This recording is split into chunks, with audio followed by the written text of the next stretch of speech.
கிராமத்துல ஜனங்க எல்லாரும் நிம்மதியா அவங்கவங்க வாழ்க்கைய வாழ்ந்துட்டு இருந்தாங்க. அந்த ஊருக்கு நடுவுல இருக்கிற ஒரு பெரிய மளிகை கடைக்கு சொந்தக்காரரு தர்மையா. தர்மையா அவருடைய பேருக்கு ஏத்தாப்புலயே தர்மத்தின் வழியில வியாபாரத்தை செஞ்சுக்கிட்டு இருக்கிறவரு. பொருளை வாங்கும் போதோ விற்கும் போதோ அவரு எப்பவுமே யாரையுமே ஏமாத்தினதே இல்ல. தரமில்லாத பொருட்களையும் வித்ததில்ல. அதனால அந்த ஊர்ல மட்டும் இல்ல, அக்கத்து பக்கத்து ஊருக்காரங்களுக்கும் கூட தர்மையா மேல ஒரு நல்ல எண்ணம் இருந்துச்சு.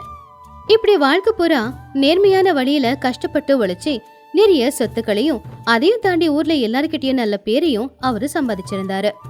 இப்ப அவருக்கு வயசாகிறதுனால அவருடைய வியாபாரம் சொத்துக்கள் எல்லாத்தையுமே அவருடைய ஒரே ஒரு பிள்ளையான ராமு கிட்ட ஒப்படைச்சிட்டு மிச்சம் இருக்கிற காலத்தை கோவில் குளம்னு போய் வாழ்ந்துக்கலாம் அப்படின்னு முடிவெடுத்தாரு. ராமுவும் அப்பாவும் மாதிரி நல்லவன், நல்லா படிச்சவன், ஆனா உலக அறிவு இல்ல.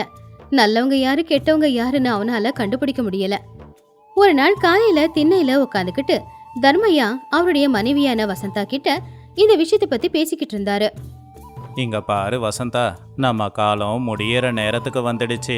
இது வரைக்கும் எப்படியோ அந்த கடவுளோட கருணையால நேர்மை தவறாம எல்லாரோட நம்பிக்கையும் சம்பாதிச்சு இந்த வியாபாரத்தை நடத்திக்கிட்டு இருந்தேன்.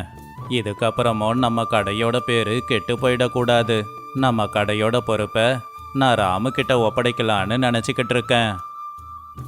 நீங்க சொல்றது 100க்கு 100 உண்மைதாங்க. ஆனா நம்ம புள்ள ராமு ரொம்ப சின்ன புள்ள, புத்தகம் மட்டும்தான் தெரியும்.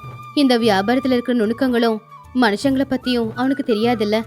அதுலயும் முக்கியமா உங்களுடைய நண்பர்கள்னு சொல்லிக்கிட்டு இருக்கிறாங்களே அந்த பத்ரையா லோகநாத, இவங்கள மாதிரி மோசமான ஆட்கள் இருக்கிற எந்த உலகத்துல என் புள்ளைய கொஞ்சம் கவனமா தான் நம்ம இருக்க சொல்லணும். லோகநாத என் பாலிய சிநேகிதனா இருக்கலாம் வசந்தா, ஆனா அவன் என்ன மாதிரி இல்லை.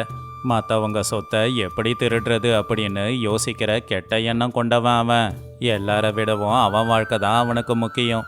அதுலேயும் பத்திரையா இருக்கானே, என்னோட வளர்ச்சியை பார்த்தே பொறாமப்படுறவன் அவன். ஆனால் நம்ம பிள்ளைய காப்பாத்துறதுக்கான ரகசியம் என்கிட்ட இருக்கு. அது நம்ம முன்னோர்கள் நமக்காக கொடுத்த உண்மையை காட்டுற கண்ணாடி. அதை ரகசியமா பத்திரமா எடுத்து வச்சிருக்கேன். அந்த கண்ணாடியை பத்தி எங்க அப்பா சொல்லி நானும் கேள்விப்பட்டிருக்கேங்க. ஆனா அது ஏதோ கட்டுக்கதைன்னு நினைச்சுக்கிட்டு இருந்தேன். அது உண்மையிலேயே வேலை செய்யுமா? அது நிச்சயம் வேலை செய்யும் வசந்தா. அது சாதாரண கண்ணாடி இல்லையே. இமயமலையிலிருந்து வந்த முனிவர்கள் என் தாத்தாவுக்கு பரிசா கொடுத்த கண்ணாடி. அந்த கண்ணாடிக்கு முன்னாடி நின்று யாராவது பொய் சொன்னா, யாராவது ஏமாத்தணும்னு நினைச்சா அவங்களுடைய முகம் அந்த கண்ணாடியில ஒரு பயங்கர மிருகம் மாதிரி தெரியுமா. ஆனா உண்மையை சொல்றவங்களோட முகம் பௌர்ணமி நிலவு மாதிரி ஜொலிக்குமா. நாளைக்கே அந்த கண்ணாடியை என் புள்ள கிட்ட கொடுத்து யாரை நம்பணும் யாரை நம்பக்கூடாது அப்படின்னு நான் கையோட சொல்லி கொடுக்கறேன். அதே நேரத்துல தான் தர்மையோட வீட்டுக்கு வந்துகிட்டு இருந்த லோகநாத அவங்க பேசுனது எல்லாத்தையுமே ஜன்னலுக்கு பின்னாடி நின்று கேட்டுக்கிட்டு இருந்தான். லோகநாத எந்த நாளுக்காக காத்திருந்தானோ அந்த நாள் வந்துடுச்சு. தர்மையோட வியாபாரம் சொத்து எல்லாம் ராமு கிட்ட போன உடனே அப்பாவியான ராமுவை ஏமாத்தி எல்லாத்தையும் வாங்கிக்கலான்னு அவன் திட்டம் போட்டுக்கிட்டு இருந்தான். ஆனா உண்மையை சொல்ற கண்ணாடிய பத்தி கேள்விப்பட்டதும் அவன் மனசுக்குள்ள ஒரு பயம் வந்துருச்சு.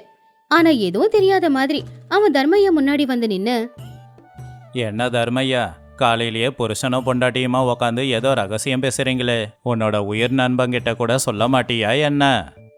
வாடா லோகநாதா, வந்து இப்படி உக்காரு. ரகசியமெல்லாம் ஒன்றும் இல்லடா. எனக்கு வயசாகிக்கிட்டு இருக்கு இல்லையா, அதான் என் கடையோட பொறுப்பை என் புள்ள ராமு கிட்ட கொடுக்கலான்னு பேசிக்கிட்டு இருக்கோம். என்னடா சொல்ற? கடையோட பொறுப்பை இவ்வளோ சீக்கிரம் ராமு கிட்ட கொடுக்க போறியா? உன் புள்ள பச்சை குழந்தை, அவனுக்கு இந்த உலகத்தை பற்றி என்ன தெரியும்? அதுலேயும் முக்கியமா இந்த பத்ரையாவுக்கு விஷயம் தெரிஞ்சதுன்னு வச்சுக்கோ, அவன் உன் பிள்ளைய பாழங்கிணறுல தள்ளி விட்டுடுவான். பேசாம கொஞ்ச நாளைக்கு இந்த கடையோட கணக்கு வழக்கெல்லாம் என்கிட்ட ஒப்படைச்சிடு. நான் அதை நல்லபடியா பாத்துக்கிறேன். உன் பிள்ளைக்கு எந்த பிரச்சனையும் வராம எல்லாத்தையும் பாத்துக்கிறேன்டா. சரியா போச்சு. இது ஏதோ திருடன் கையில சாவியை கொடுக்கற கதையல்ல இருக்கு, என்னங்க? வசந்தா, நீ சும்மா இரு.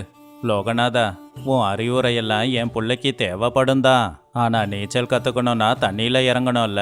கையும் காலையும் உதச்சி தானே கற்றுக்க முடியும். அவனுக்கு எல்லாத்தையும் கற்றுக் கொடுக்க என் வம்சத்தை சேர்ந்த ரகசிய கண்ணாடியை கொடுக்கலான்னு இருக்கேன்.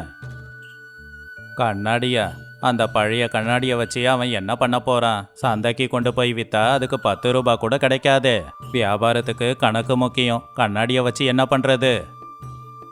ஆனா அது சாதாரண கண்ணாடி இல்லை லோகநாதா. உண்மைய சொல்ற கண்ணாடி. அது முன்னாடி நின்று யாராவது பொய் சொன்னாங்கன்னா அவங்க முகம் ரொம்ப கொடூரமாகவும் பயங்கரமாகவும் தெரியும். ஓஹோ, அப்ப இந்த கண்ணாடி ராமுகிட்ட இருந்தா என்னோட வேலை நடக்காது போல. எப்படியாவது அந்த கண்ணாடியை உடைக்கணும், இல்ல அதை எங்கேயாவது தூக்கி போடணும். நீ வேற என்ன தர்மையா, இந்த காலத்துல கூட யாராவது இதை நம்புவாங்களா? சரி, உன்னோட நம்பிக்கைய நான் கெடுக்க விரும்பல.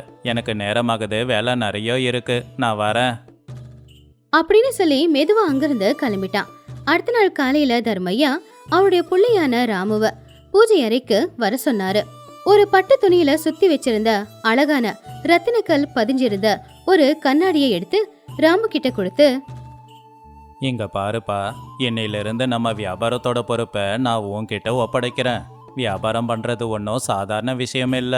யாரையும் மட்டமாவும் பார்க்க கூடாது, யாரையும் நம்பவும் கூடாது. இந்த கண்ணாடிய உன் நாற்காலிக்கு பின்னாடி எப்பவும் வச்சுக்கோ. அப்பா, வியாபாரங்கிறது பொருளை வாங்கி பொருளை விற்கிறது தானே, அதுக்கு நடுவில் கண்ணாடி எதுக்கு? இது உன்னோட முகத்தை பார்த்துக்கிற கண்ணாடி இல்லப்பா, இது உண்மையை காமிக்கிற கண்ணாடி.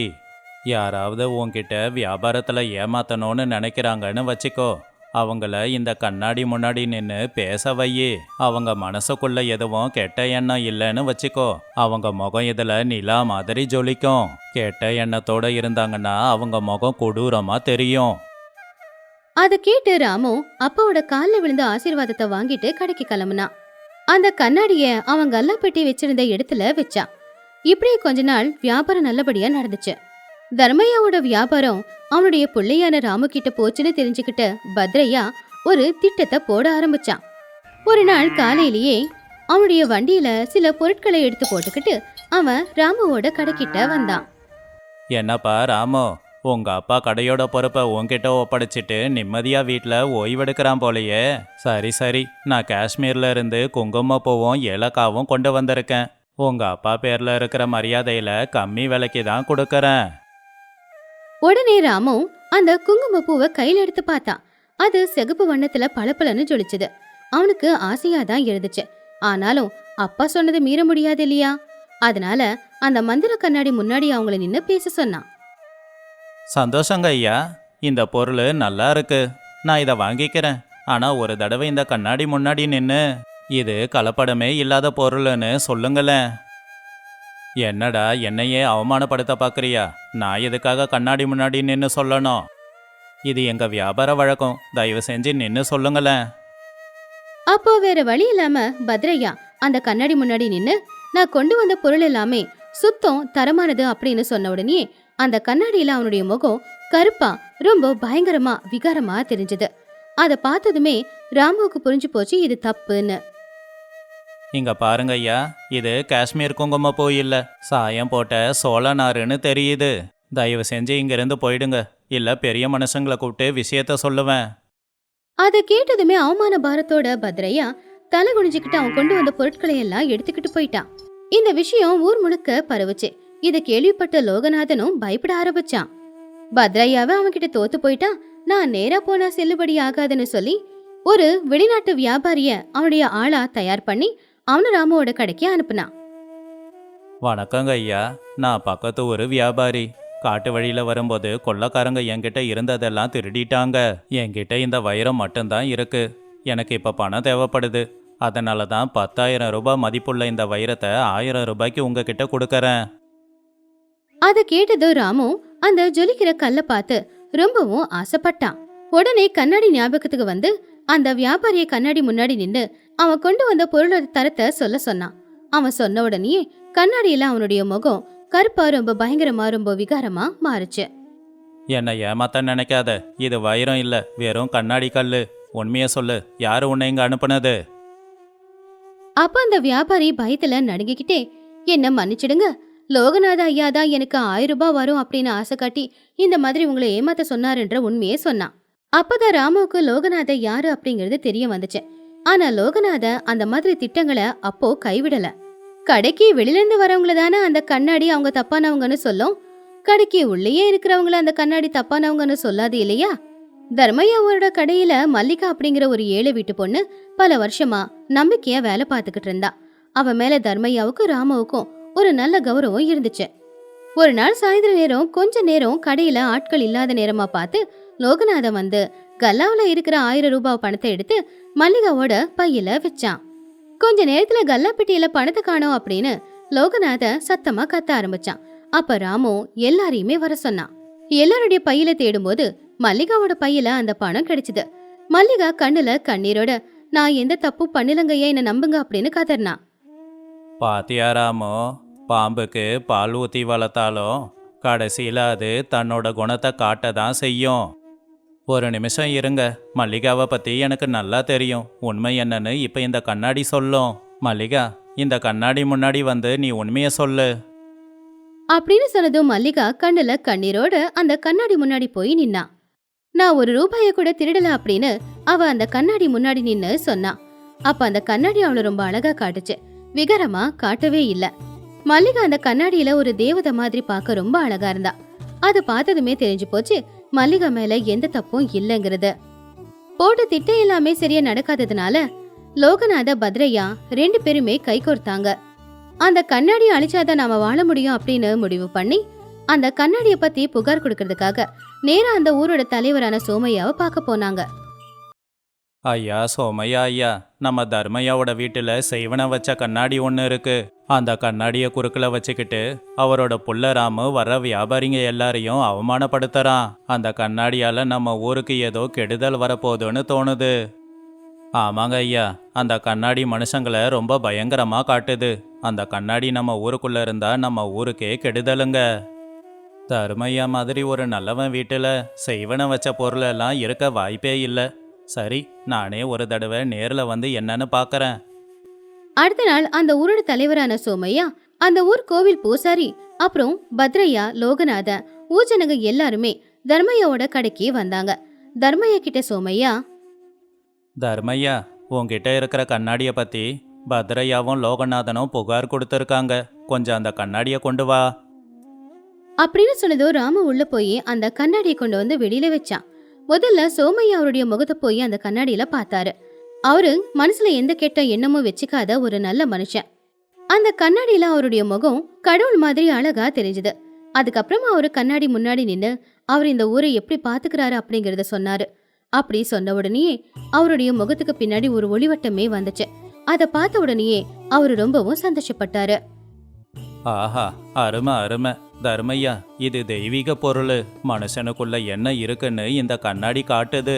லோகநாதா, பத்ரையா, உங்களுக்குள்ள இருக்கிற கெட்ட எண்ணத்தை தான் அந்த கண்ணாடி பயங்கரமா காட்டியிருக்கு அப்படின்னு சொல்லி அவங்க 2 பேரையுமே திட்டினாரு. இது நடந்த அன்னைக்கு அவமானம் தாங்க முடியாம அந்த கண்ணாடியை எப்படியாவது உடைச்சாகணும் அப்படின்னு லோகநாத முடிவு பண்ணி அன்னைக்கு ராத்திரி நேரம் எல்லாரும் தூங்கினதுக்கு அப்புறமா தர்மையோட கடைக்கு திருட்டுத்தனமா போனான். அந்த கடைக்குள்ள இருக்கிற அந்த ரகசிய கண்ணாடியை திருடிக்கிட்டு அவன் வீட்டுக்கு கொண்டு வந்தான். அவனுடைய அறைக்குள்ள போய் கதவை சாத்திக்கிட்டு விளக்கோட வெளிச்சத்துல அந்த கண்ணாடியில அவன் முகத்தை பார்த்துக்கிட்டு கண்ணாடி கிட்ட இப்படி சொன்னான். இப்ப சொல்லு, இந்த ஊர்லயே பெரிய புத்திசாலியும் பணக்காரனும் நான் தானே. இந்த தர்மையாவோட சொத்தும் எனக்கு தான் வந்து சேரப்போகுது. இப்ப நீ உண்மைய சொல்லு அப்படின்னு அவன் சொன்னானே இல்லையோ, அந்த கண்ணாடியில அவனுடைய முகம் ரொம்பவும் பயங்கரமான ஒரு ராட்சசனுடைய முகமா மாறுச்சு. அத பார்த்த உடனே அவன் பயந்தே போயிட்டான். வேண்டாம், ஐயோ கடவுளே, இந்த கண்ணாடியில தெரியறது நான் தானா? நான் எதுக்கு இவ்வளவு பயங்கரமா தெரியறேன்? இல்ல, நான் அழகானவன், அறிவானவன் அப்படின்னு சொல்லி அவன் அந்த கண்ணாடியை உடைக்கிறதுக்காக பக்கத்துல இருக்கிற ஒரு கடப்பாரியை எடுத்தான். ஆனா அந்த நேரத்துல திடீர்னு அந்த கண்ணாடிக்குள்ள இருந்து ஒரு கம்பீரமான குரல் கேட்டுச்சு. முட்டாளே லோகநாதா, கண்ணாடிய உடைச்சிட்டா நீ யாருங்கிறத கண்ணாடி காட்டாதா? கண்ணாடி 100 துண்டா உடையும் போது உன்னுடைய முகமும் பயங்கரமான உருவமா 100 துண்டா தெரிஞ்சு இன்னும் பார்க்க பயங்கரமா இருப்ப. இந்த கண்ணாடியில தெரியறது உன் மனசுக்குள்ள இருக்கிற கெட்ட எண்ணம் தான். சொந்த நண்பனுடைய சொத்தை அடைய ஆசைப்படுறியே, அந்த எண்ணத்தை தானே இந்த கண்ணாடி காட்டுது. இனியும் நீ திருந்தலன்னா இந்த கண்ணாடியே உன்னை அழிச்சிடும். அது கேட்டதும் லோகநாதனுடைய கண்ணுல இருந்து கண்ணீர் கொட்ட ஆரம்பிச்சது. அவன் கண்ணாடியை உடைக்க வச்சிருந்த அந்த கடப்பாரிய தூக்கி கீழே போட்டுட்டான். அவன் வாழ்க்கை போற பணத்துக்காக எவ்வளவு கெட்டவனா வாழ்ந்திருக்கான். நண்பனையே ஏமாத்த முயற்சி பண்ணிருக்கான். இது எல்லாமே அந்த கண்ணாடி அன்னைக்கு அவனுக்கு உணர்த்துச்சு. அடுத்த நாள் காலையில விடிஞ்சதோ இல்லையோ லோகநாதன் அந்த கண்ணாடியை எடுத்துக்கிட்டு நேரா தர்மையாவோட வீட்டுக்கு போனான். தர்மையாவும் ராமுவும் ஏற்கனவே கண்ணாடியை காணோம் அப்படின்னு வருத்தத்தோட தான் இருந்தாங்க. அப்போ லோகநாத அங்க வந்து, தர்மையா, என்ன மன்னிச்சிடு. நண்பங்கிற போர்வையில உன் சொத்து எல்லாத்தையும் அடைய பார்த்தேன். இந்த கண்ணாடி இல்லைன்னா நல்லதுன்னு நினைச்சு இதை கொண்டு போய் உடைக்க பார்த்தேன். ஆனா அந்த கண்ணாடி எனக்கு ஒரு நல்ல பாடத்தை கத்து கொடுத்துச்சு. நான் பண்ணதெல்லாம் பாவம். எனக்குள்ள ஒரு ராட்சசன் இருக்கான். தயவு செஞ்சு எனக்கு தண்டனை கொடு. லோகநாதா, நீ செஞ்சது தப்புன்னு நீயே புரிஞ்சுக்கிட்டியே, அதுவே போதும். உனக்கு தண்டனை கொடுக்க வேண்டிய அவசியம் இல்லை. இந்த கண்ணாடி யாரையும் தண்டிக்காது. நாம யாரு அப்படிங்கிறத நமக்கே காமிக்கும், அவ்வளவுதான். அப்பா, இனிமே இந்த கண்ணாடி நமக்கு தேவைப்படாது இல்லையா? ஏன்னா லோகநாத மாமா தான் மனசை மாத்திக்கிட்டாரு. இனி நமக்கு தான் எதிரியே இல்லையே. இல்ல ராமு, இந்த கண்ணாடி எப்பவும் நம்ம கூட தான் இருக்கணும். நமக்கு பிரச்சனைங்க இல்லாத போது இந்த கண்ணாடி தேவையில்லைன்னு தோணும். ஆனா மனுஷங்க எப்பவும் ஒரே மாதிரி இருக்க மாட்டாங்க. நாமாவே இருந்தாலும் என்னைக்காவது ஒரு நாள் நம்ம சூழ்நிலைக்காக நம்மள மாத்திப்போம். நாம சரியாதான் இருக்கோமா இல்ல தவறான பாதையில போறோமான்னு தெரிஞ்சுக்க நிச்சயமா நமக்கே இந்த கண்ணாடி தேவைப்படும். அன்னையிலிருந்து லோகநாதன் அவனுடைய குணத்தை சுத்தமா மாத்திக்கிட்டான். அவனுடைய சொத்துல பாதி சொத்தை ஏழைகளுக்காக உதவி செய்ய கொடுத்தான். தர்மையா ராமு கூட சேர்ந்து நிறைய நன்மைகளை செய்ய ஆரம்பிச்சான். மல்லிகை மாதிரி இருக்கிற 7 பொண்ணுங்களுக்கு உதவி செய்ய ஆரம்பிச்சான். லோகநாதன் கிட்ட வந்த மாற்றத்தை பார்த்து பத்ரையாவும் அவங்க வழியிலேயே, அதாவது தர்மத்தின் வழியிலேயே நடக்க ஆரம்பிச்சான். அன்னையில இருந்து அந்த கிராமத்துல யாரும் பொய் சொல்றதும் கிடையாது, இன்னொருத்தங்களை ஏமாத்தணும்னு நினைக்கிறதும் கிடையாது. ஏன்னா யாராவது பொய் சொன்னாலோ இல்ல யாராவது இன்னொருத்தங்களை ஏமாத்த நினைச்சாலோ அந்த கண்ணாடி அதை கண்டுபிடிச்சிடும் அப்படிங்கிற பயம். அப்படி அந்த ஒரு கண்ணாடியால அந்த ஊர்ல இருக்கிற எல்லாருமே ஒழுக்கமா மாறினாங்க. நாம மத்தவங்களை ஏமாத்தலாம், ஆனா நம்மளுடைய மனசாட்சிய நம்மளால ஏமாத்த முடியாது இல்லையா? நாம உள்ளுக்குள்ள கெட்ட எண்ணத்தை வச்சுக்கிட்டு வெளியில யாருக்கும் தெரியாம அதை பாதுகாத்துக்கலாம். ஆனா நாம கெட்டவங்க அப்படின்னா அது நமக்கு தெரியும் இல்லையா?